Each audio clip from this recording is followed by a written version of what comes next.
নমস্কার, সবাইকে স্বাগত। এই মুহূর্তের সংবাদে আমি রয়েছি আপনাদের সাথে। চোখ রাখছি খবরে। দেশ পরিচালনার ক্ষেত্রে গত 11 বছরে উল্লেখযোগ্য ভূমিকা পালন করেছেন প্রধানমন্ত্রী নরেন্দ্র মোদী। সাধারণ মানুষের সমর্থন রয়েছে ভারতীয় জনতা পার্টি সরকারের ওপর। গত 11 বছরে কেন্দ্রীয় সরকারের সাফল্যের বাড়ি বাড়ি লিফলেট বিতরণ করতে গিয়ে এমনটাই জানালেন মুখ্যমন্ত্রী ডাক্তার মানিক সাহা। প্রধানমন্ত্রী নরেন্দ্র মোদী নেতৃত্বাধীন কেন্দ্রীয় সরকারের 11 বছর পূর্তি উপলক্ষে কি কি উন্নয়নের কাজ হয়েছে তার লিফলেটের মাধ্যমে বাড়ি বাড়ি প্রচারে অংশ নেন মুখ্যমন্ত্রী ডাক্তার মানিক সাহা। এদিন নিজ বিধানসভা কেন্দ্রের শান্তিপাড়া এলাকায় বাড়ি বাড়ি লিফলেট বিতরণে অংশ নেন মুখ্যমন্ত্রী নিজেও। গত 11 বছরে যেভাবে দেশ পরিচালনা করেছেন প্রধানমন্ত্রী নরেন্দ্র মোদী, তাতে খুশি সাধারণ মানুষ বলে এদিন জানিয়েছেন মুখ্যমন্ত্রী ডাক্তার মানিক সাহা। চালিয়ে যাচ্ছেন। আর 2014 আগে তো এমন একটা অবস্থা ছিল, এই দেশ টিকবে কি টিকবে না এরকম একটা অবস্থা ছিল। সেই জায়গায় দাঁড়িয়ে উনি যখন প্রধানমন্ত্রীর দায়িত্ব নিলেন, দেশকে যেভাবে সুরক্ষিত রাখলেন এবং যেভাবে সাধারণ মানুষ যাদের কথা কেউ কোনোদিন ভাবেনি তাদের কথা মাথায় রেখে উনি যেসব প্রকল্প বা যোজনা বানিয়েছেন, এতে করে সব মানুষ খুশি। যেখানে নলসে জলের বিষয়, যেখানে আবাস যোজনায় হোক এবং বিনা পয়সায় মানুষকে রেশন দেওয়া, সব বিষয়ে উনি উজ্জ্বলা যোজনা থেকে আরম্ভ করে এত যোজনা উনি করেছেন যে উনি বলেছেন জাতপাতের রাজনীতির ঊর্ধ্বে উঠে আমরা যারা গরিব মানুষ, যারা যুবা, যারা মহিলারা আছেন তাদের যদি উত্তরণ হয় তবেই দেশ সামনের দিকে আসবে।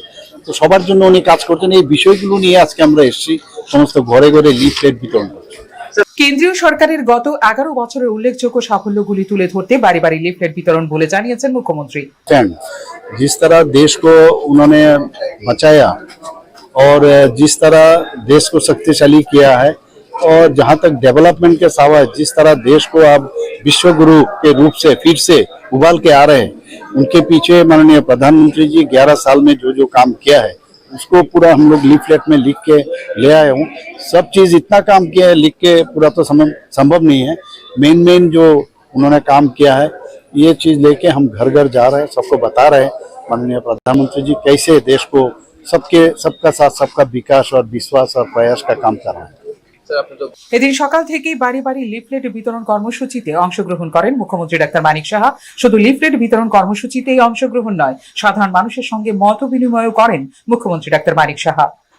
ফিউরো রিপোর্ট, নিউজ নাও। সরকার থেকে সমর্থন প্রত্যাহার বিষয় নিয়ে মথা নেতৃত্বের মন্তব্য তাদের দলের নিজস্ব বিষয় বলে প্রতিক্রিয়া জানিয়েছেন মুখ্যমন্ত্রী। তবে এই ধরনের বিষয় নিয়ে লিখিত আকারে বা তেমন ভাবে কিছুই জানানো হয়নি বলে জানিয়েছেন মুখ্যমন্ত্রী ডাক্তার মানিক সাহা। তবে তিপ্রাসা চুক্তি বাস্তবায়ন নিয়ে মথা নেতৃত্বের সঙ্গে কথাবার্তা হয় বলে জানিয়েছেন মুখ্যমন্ত্রী। ওনাদের পার্টির তরফ থেকে ওনারা কি বলছেন ওটা ওনাদের বিষয়। এই বিষয়ে আমার মনে হয় আমার না বললেই ভালো হয়, এবং তো আমার কাছে কোনো রিটেন আকারে বা এইভাবে আমাকে বলা হয়।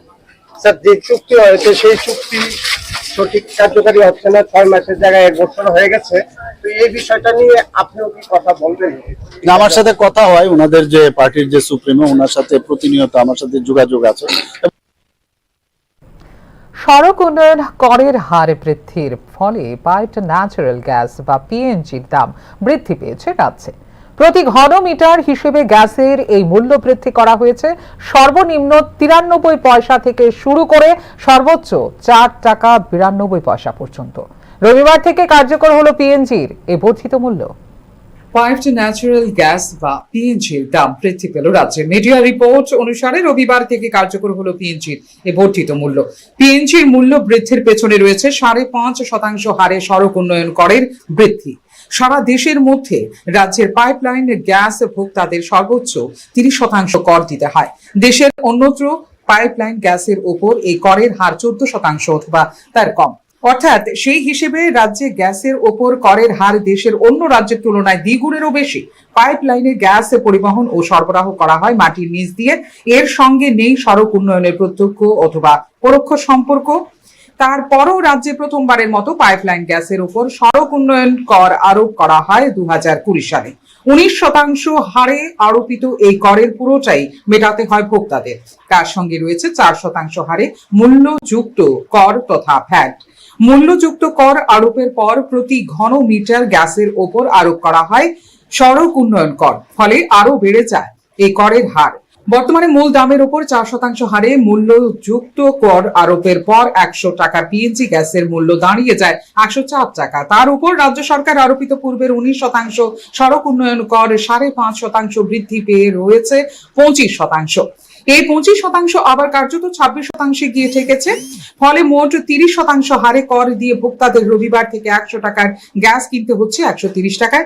পাইপলাইন গ্যাসের ওপর সড়ক উন্নয়ন কর সহ এত মোটা অঙ্কের কর সারা দেশের মধ্যে ত্রিপুরা ছাড়া দিতে হয় না আর কোনো রাজ্যের মানুষকে।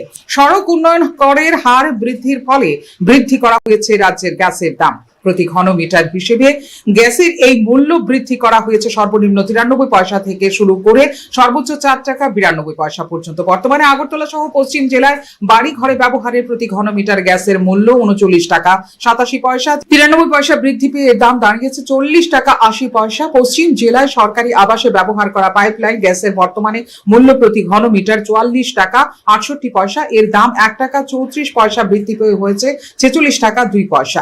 বজ্রনগরের শিল্পাঞ্চল ছাড়া অন্য ক্ষেত্রে বাণিজ্যিকভাবে ব্যবহার করা গ্যাসের বর্তমান মূল্য প্রতি ঘনমিটার 49 টাকা 96 পয়সা, 2 টাকা 31 পয়সা বেড়ে এর দাম দাঁড়িয়েছে 52 টাকা 27 পয়সা। বজ্রনগর শিল্পাঞ্চলে বাণিজ্যিকভাবে ব্যবহৃত পাইপলাইন গ্যাসের বর্তমান মূল্য প্রতি ঘনমিটার 34 টাকা 72 পয়সা, 4 টাকা 92 পয়সা বৃদ্ধি পেয়ে বজ্রনগর শিল্পাঞ্চলে বাণিজ্যিকভাবে ব্যবহারের পাইপলাইন গ্যাসের মূল্য দাঁড়িয়েছে 39 টাকা। পাইপলাইন গ্যাসের বর্তমান মূল্য বৃদ্ধি হিসেবে এটাই সর্বোচ্চ হার। পশ্চিম ত্রিপুরা জেলার যানবাহনের জ্বালানি হিসেবে ব্যবহৃত পাইপলাইন গ্যাসের বর্তমান মূল্য প্রতি ঘনমিটার 76 টাকা 99 পয়সা, 3 টাকা 54 পয়সা বৃদ্ধি পেয়ে এর দাম দাঁড়িয়েছে 80 টাকা 53 পয়সা। ফিউরো রিপোর্ট, নিউজ নাও। এখনকার মতো এই মুহূর্তের সংবাদ এই পর্যন্ত। অন্যান্য আপডেটস দেখার জন্য অবশ্যই নজর রাখতে হবে নিউজ নাওয়ের পর্দায়। নমস্কার।